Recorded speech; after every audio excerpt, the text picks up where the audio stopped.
Welcome to English for Everyday Life. Today we're looking at one of the most important real-life situations, visiting the pharmacy. Whether you need to collect a prescription, ask for advice, or buy medicine over the counter, you'll need clear and confident English. When you arrive at the pharmacy with a prescription from your doctor, you might say, "I'd like to get this prescription filled, please," or simply, "I have a prescription for antibiotics. Could you check if it's ready?" The pharmacist may ask you to wait, or they might need to check your details. Sometimes you don't have a prescription at all, you just need something for a common problem. In that case, you can ask, "Do you have anything for a sore throat?" Or, "What would you recommend for a mild headache?" The pharmacist is trained to help and can suggest suitable products. One important phrase to know is over the counter.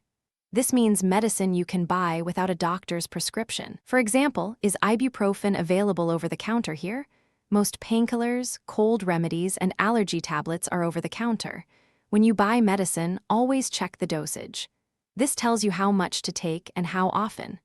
A pharmacist might say, "Take 1 tablet twice a day," or "Take 2 capsules every 6 hours with water." Always follow the instructions on the label. If you have any allergies, it's essential to mention them. You might say, "I'm allergic to penicillin. Is this antibiotic safe for me?" Or, "Does this contain any nuts or dairy?" The pharmacist needs this information to keep you safe.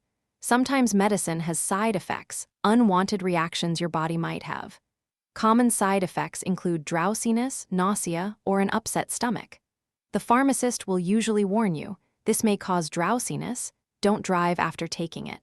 Let's recap what we covered today. When collecting a prescription, say, "I'd like to get this filled, please." For over-the-counter advice, ask, "Do you have anything for?" Always mention allergies. And remember to ask about dosage and side effects if you're not sure. Thank you for watching. Like and subscribe for more lessons, and I'll see you in the next one.